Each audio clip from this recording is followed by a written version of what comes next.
السلام عليكم ورحمة الله وبركاته. الحمد لوليه والصلاة لأهلها أما بعد.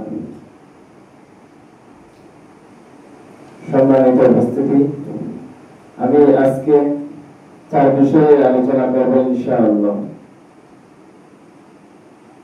প্রথম নম্বর, ভাই ও বোনের হক। হাদিস শরীফে আছে, বড় ভাই বাপের সমান, অতএব ছোট ভাই ছেলের সমান, এবং সন্তান ও পিতার মধ্যে পরস্পর যে হকের কথা উল্লেখ করা হয়েছে, ভাইদের মধ্যে পরস্পর সেই সব হক পালন করতে হবে। বড় বোন আর ছোট বোনের অবস্থাও তদ্রূপ। দ্বিতীয় নম্বর, আত্মীয় স্বজনের হক। অনুরূপভাবে আত্মীয় স্বজনের মধ্যে পরস্পর কিছু হক আছে, যা সংক্ষেপে নিম্নে বর্ণিত হল। প্রথম নম্বর, মাহরুম তথা যাদের সাথে রক্তের সম্পর্ক রয়েছে, তাদের কারো যদি কর্মসংস্থান বা অপরজনের ব্যবস্থা না থাকে, তাহলে নিজ সন্তানের ন্যায় সামর্থ্য অনুযায়ী তাদের ভরণ পোষণের ব্যবস্থা করা ওয়াজিব। আর গায়রে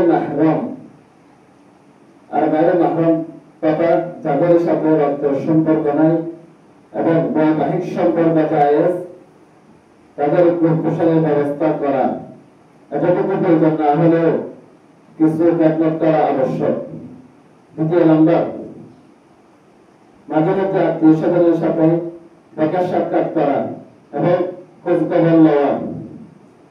তৃতীয় নম্বর, কোনোভাবে আত্মীয়তার সম্পর্ক ছিন্ন হতে না দেওয়া, বরং কেউ কোনো কষ্ট দিলেও তাতে ধৈর্য ধারণ করা উত্তম।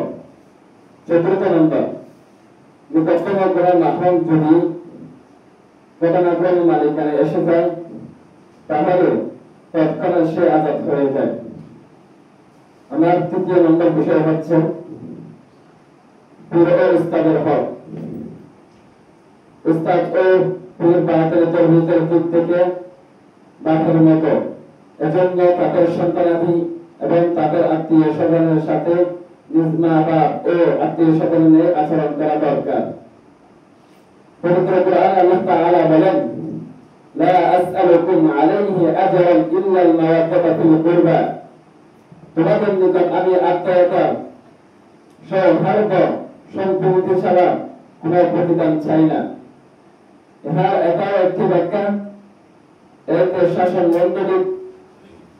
শাসক মন্ডলীকে সম্মান করবে প্রয়োজনীয়তা ও প্রমাণিত হয়। আবার যেহেতু ছাত্র ও মুরিদ সন্তান তুল্য, এজন্য উস্তাদের ছাত্র ও পীরের মুরিদের সাথে আপন ভাইয়ের ন্যায় ব্যবহার করতে হবে। ওয়াসাহিবু বিল জানবি বলতে ছাত্র ভাই এবং পীর ভাইকে বোঝানো হয়েছে। আমার চতুর্থ নম্বর বিষয়, ছাত্র ও মুরিদের হক।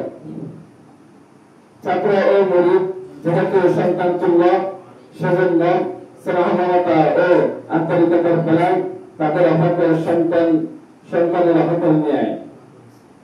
আল্লাহ তাআলা সর্বপ্রথম আমাকে আমল করার তৌফিক দান